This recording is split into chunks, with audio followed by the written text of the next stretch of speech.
आज की क्लास में हम स्टार्ट करने वाले हैं हमारा नया chapter carbon and there components. ठीक है, आपको ऊपर नाम तो दिख ही रहा होगा। ठीक है, तो आज की क्लास में हम इसे स्टार्ट करने वाले हैं और इसके बेसिक्स को आज जान लेंगे। उसके बाद में हम लेक्चर 2 से इसकी बहुत बेहतरीन तरीके से स्टार्ट करेंगे। ठीक है, आज हम थोड़ा सा इंट्रोडक्टिव वाला पार्ट देखेंगे, ज्यादा कुछ आज है नहीं, थोड़ा बहुत इंट्रोडक्टिव वाला पार्ट। ठीक है, सबसे पहले हम बात कर लेते हैं कि इसकी थोड़ा सा प्रेजेंटेशन, आप इंट्रोडक्शन की बात कर रहे हैं तो थोड़ा बस कार्बन कहां पाया जाता है थोड़ा सा वो देखेंगे। ठीक है, कार्बन और एक बार मैं देख लेता हूं, आपको दिखाई तो दे रहा है। ठीक है, ओके, अच्छा मैं इसे थोड़ा सा नीचे लिख देता हूं, ज्यादा अच्छा नहीं लग रहा है। ठीक है,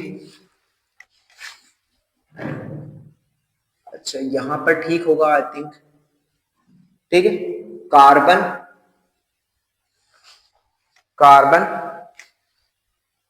ठीक है, हाँ ये ठीक है।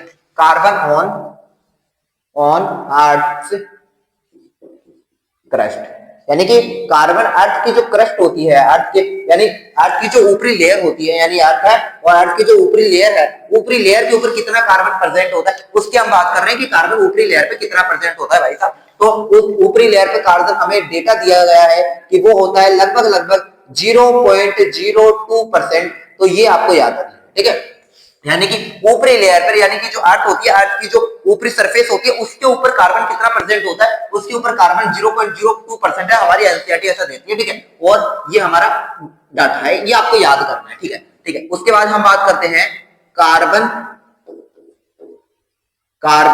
इन एटमॉस्फेयर। कार्बन इन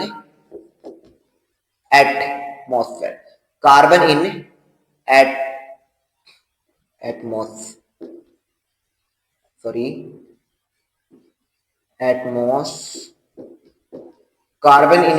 ठीक है, यानी कि कार्बन एटमॉस्फेयर में कितना पाया जाता है, यानी मतलब एयर के अंदर कितना पाया जाता है उसकी बात कर रहे हैं। तो एयर के अंदर इसका परसेंटेज है 0.03%। ठीक है, ये हमें याद कर लेना है, मतलब छोटा सा टॉपिक है, आप याद करना चाहो तो कर सकते हो, बाकी मुझे नहीं लगता इसकी ज्यादा कोई नीड है। फिर भी हम टीचर्स है, पढ़ा देते हैं, मतलब थोड़ा सा प्रेजेंटेशन के लिए अच्छा लगे।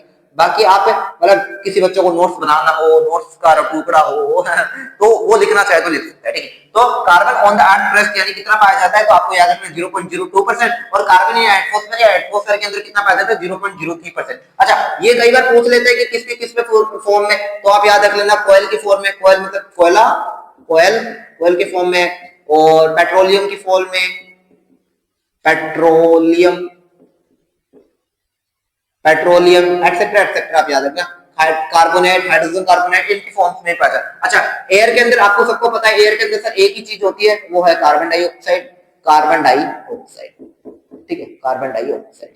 तो ये आपको याद कर लेना है, ये कार्बन अर्थ की क्रस्ट पे, कोयल के, पेट्रोलियम के, कार्बोनेट के, कार्बन हाइड्रोजन कार्बन, इनकी फॉर्म्स में पाया जाता है, और कार्बन एटमॉस्फेयर में कार्बन डाइऑक्साइड की फॉर्म में पाया जाता है। यहां तक सही है सर, यहाँ ठीक है। ठीक है, अच्छा एक लाइन लिखते हैं बहुत प्यारी सी, ऑल लिविंग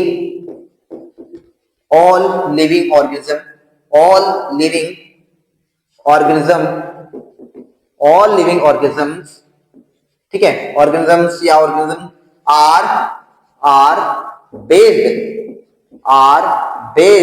ऑन कार्बन, यानी कि जितने भी लिविंग ऑर्गेनिज्म है वो किस पे डिपेंड होते हैं, किस पे बेस्ड होते हैं, वो सभी के सभी किस पे बेस्ड होते हैं बेटा, कार्बन पे बेस्ड होते हैं। तो ये आपको याद रखना है कि जो all living organism are based on the carbon, यानी कि जितने भी लिविंग ऑर्गेनिज्म है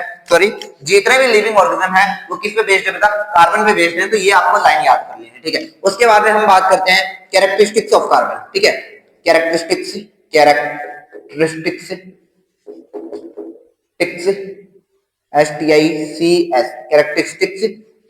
ऑफ कार्बन, यानी कि कार्बन के कैरेक्टरिस्टिक्स की हम बात करने वाले हैं कि कार्बन की कैरेक्टरिस्टिक्स क्या है। तो इसके हम प्रॉपर्टीज की चलो बात करते हैं। ठीक है, सबसे पहले साइन ऑफ कार्बन की बात कर लेते हैं। चलो स्टार्ट यहां से कर लिया है, साइन ऑफ कार्बन। ठीक है, साइन ऑफ कार्बन, सर जी ये साइन का होता है बेटा, साइन ऑफ कार्बन होता है, आपको याद रखना है कि कुछ लोग इसे सी से रिप्रेजेंट करते हैं और कुछ लोग इसे इस तरह से रिप्रेजेंट करते हैं, C6, और यहाँ पे आप 12 लगा सकते हो। ठीक है, अच्छा कुछ लोग इसे इस तरह से भी रिप्रेजेंट करते हैं C6H12। अच्छा, ये पुराने वाला है, ये नए वाला है, ठीक है। यानी कि ये 6 किसको बता रहा है, ये रिप्रेजेंट करता है कार्बन के एटॉमिक नंबर को, और ये रिप्रेजेंट कर रहा है कार्बन के एटॉमिक मास को, ठीक है। तो अब ये हमने बात लिखी दी है, तो चलो ये भी लिख देते हैं कि एटॉमिक नंबर ऑफ कार्बन, ठीक है। Atomic number of carbon. बेटा एटॉमिक नंबर कितना होता है कार्बन का, सर दिखाई दे रहा है हमें 6 होता है, ठीक है। और यानी एटॉमिक मास ऑफ कार्बन, ये भी लिख लो बेटा, ये भी लिख लो, लिखने में क्या ही जा रहा है सर, लिखने में हमारा कुछ नहीं जा रहा। एटॉमिक मास ऑफ कार्बन, यानी कि जो एटॉमिक मास ऑफ कार्बन है वो कितना है बेटा, 12 है। लिख लो सर, लिख लो सर, लिख लिया सर। और क्या लिखा सर जी, वैलेंसी भी लिखा देते सर, है ना सर, वैलेंसी भी लिखा देते, valency of carbon. Sir ji valency sir ji क्या होती है ये, सर जी क्या होती है ये सर, वैलेंसी ऑफ कार्बन बेटा 6 होता है। अच्छा, वैलेंसी को आप इस तरह से रिप्रेजेंट कर सकते हो या इस तरह से समझ सकते हो कि वैलेंसी कार्बन कितने लोगों से जुड़ सकता है, उसे हम वैलेंसी कहेंगे। तो वैलेंसी कितनी होती है बेटा, 4 होते हैं, ये आपको याद रखना है। वैलेंसी कितनी होती है, 4 होती है, ठीक है। यहां तक सर सही है। सर इलेक्ट्रॉनिक कॉन्फ़िगरेशन जैसा कुछ पढ़ाया था हमारे टीचर ने, हम आप भी पढ़ा दो, आप भी पढ़ा रहे हो क्या? हाँ हाँ पढ़ा रहा हूँ बेटा। Electronic configuration, electronic configuration, electronic configuration, ठीक है। इलेक्ट्रॉनिक कॉन्फ़िगरेशन कितना है बेटा, इलेक्ट्रॉनिक कॉन्फ़िगरेशन है हमारा कितना होगा बेटा, इलेक्ट्रॉनिक कॉन्फ़िगरेशन होगा हमारा 1s2 1s2 2s2 1s2 2s2 2p2। Sir ये क्या पता है आपको, हमको याद कर बेटा, अभी आपको बिल्कुल भी याद नहीं कर रही। हाँ, इसकी मैं अलग से क्लास बता दूंगा कि इलेक्ट्रॉनिक कॉन्फ़िगरेशन कैसे बनाते हैं। वैसे ये पार्ट है 11th एंड 12th का, आपको नहीं याद करना, ठीक है। आपको बस याद कर लेना, बस 1s2 2s2 2p2 ऐसा कुछ होता है, आप समझ लेना। बाकी ये काम का नहीं है, बिल्कुल भी काम का नहीं है, बिल्कुल भी काम का नहीं है। ये 11th का पार्ट है, ठीक है। लिख देता हूँ बेटा, लिख देता हूँ, लिख देता हूँ बेटा। 11th पार्ट है, ये किसका पार्ट है, 11th का पार्ट है। और इसकी जल्दी मैं वीडियो लेके आऊंगा कि इलेक्ट्रॉनिक कॉन्फ़िगरेशन कैसे बनाते हैं। अभी आपको चिंता करने की बिल्कुल जरूरत नहीं है, ठीक है बेटा। आगे चलते हैं। सर जी यहां तक तो समझ में आ रहा है sir.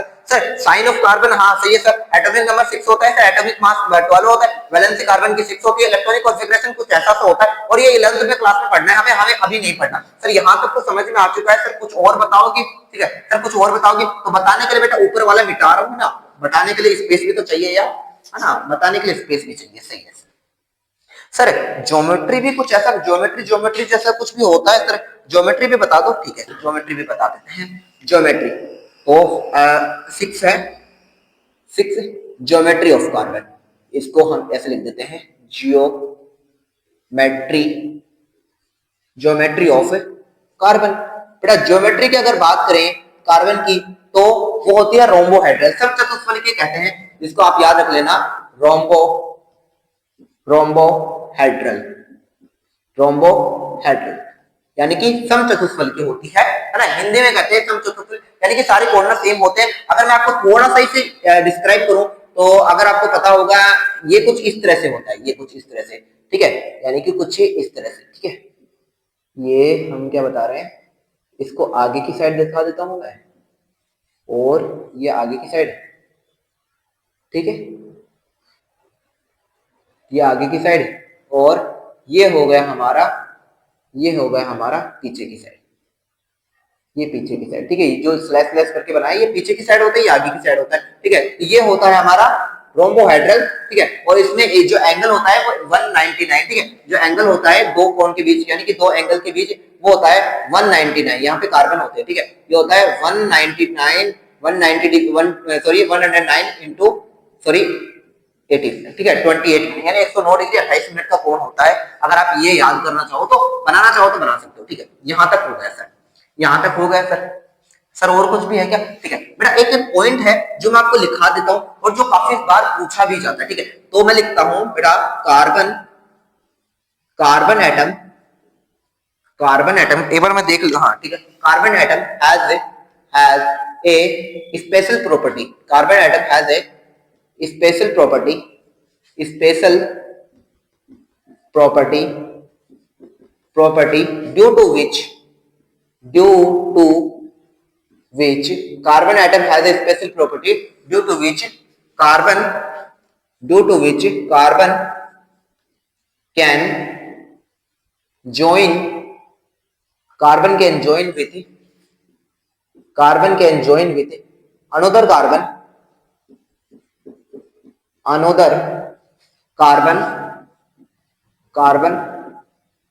to form to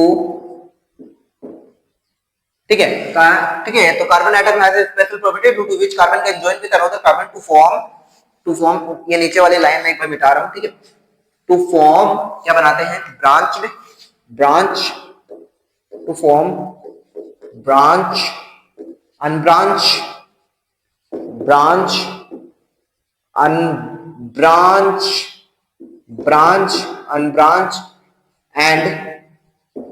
and cyclic compounds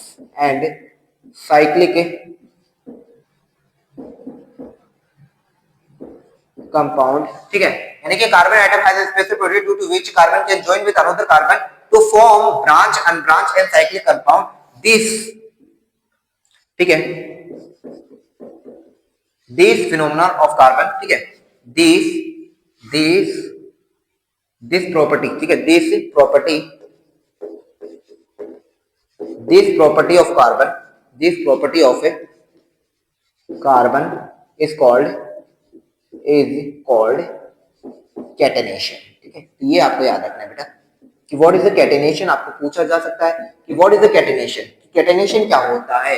तो बेटा कैटेनेशन अभी तो मैंने लिखा दिया, आपको शायद समझ में अभी आ चुका होगा, लेकिन फिर भी मैं बता दूंगा बेटा कैटेनेशन और कुछ नहीं होता। एक बार मैं इसे जस्ट नीचे वाला मिटा देता हूं, ठीक है। कैटेनेशन क्या होता है बेटा, कार्बन के पास कह रहा है कि carbon atom has a special property, carbon के पास एक स्पेशल प्रॉपर्टी होती है जिसके कारण due to which carbon can join with another carbon, यानी कार्बन अगले वाले कार्बन से जुड़ेगा, अगला वाला कार्बन फिर अगले वाले से जुड़ेगा, अगला वाला कार्बन फिर अगले वाले से जुड़ेगा, अगला वाला कार्बन फिर अगले वाले से जुड़ेगा, अगला वाला कार्बन फिर अगले, तो इस तरह से ये चलता ही जाएगा। और ये इस तरह से यानी कि कार्बन आपस में जुड़ते रहते हैं, कार्बन अगले वाले से जुड़ेगा, फिर अगले वाले से जुड़ेगा, फिर अगले वाले से जुड़ेगा, तो ये प्रोसेस चलती रहती है। तो इस तरह से एक श्रृंखला बन रही है जिस तरह से हमें कैटेनेशन कहते हैं। क्या कहते हैं, कैटेनेशन ठीक है। इसे क्या कहेंगे, कैटेनेशन। क्या कहेंगे हम बेटा, कैटेनेशन।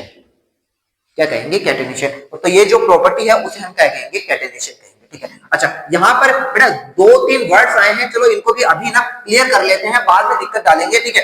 बेटा एक वर्ड आया है हमारे पास ब्रांच में, ठीक है। अच्छा पहले अनब्रांच की बात कर लेते हैं। अनब्रांच क्या होता है, पहले अनब्रांच, ठीक है।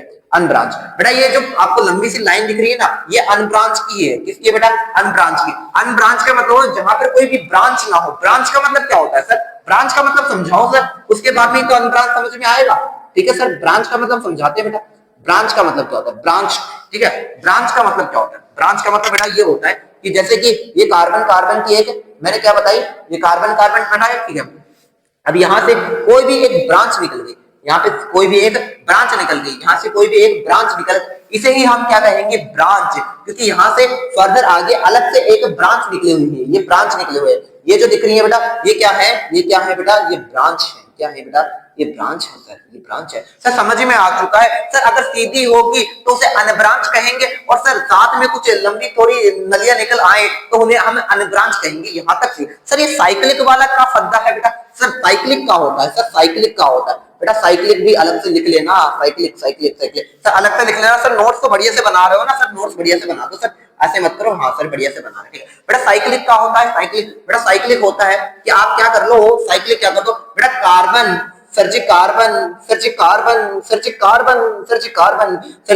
कार्बन को आप क्या कर दो, सबको मिला दो और एक साइकिल बना दो। साइकिल का मतलब क्या होता है बेटा, साइकिल का मतलब होता है एक रिंग बना दो, उस रिंग को ही हम क्या कहेंगे बेटा, साइक्लिक कंपाउंड्स कहेंगे। सर जी और कुछ भी होता है क्या बेटा, 3 कार्बन वाली साइकिल रिंग, ठीक है। अच्छा सबसे लोएस्ट साइकिल क्यों सी होती है बेटा, 3 कार्बन होती है, क्योंकि उसके अलावा बन ही नहीं सकती। अरे ये याद रखना कि सबसे जो छोटी रिंग होती है ना, सबसे स्मॉलेस्ट रिंग, वो हमेशा 3 कार्बन की होगी, है ना। सबसे स्मॉलेस्ट रिंग होती है 3 कार्बन वाली, ठीक है, ठीक है। This is a smallest ring, ठीक है, स्मॉलेस्ट रिंग।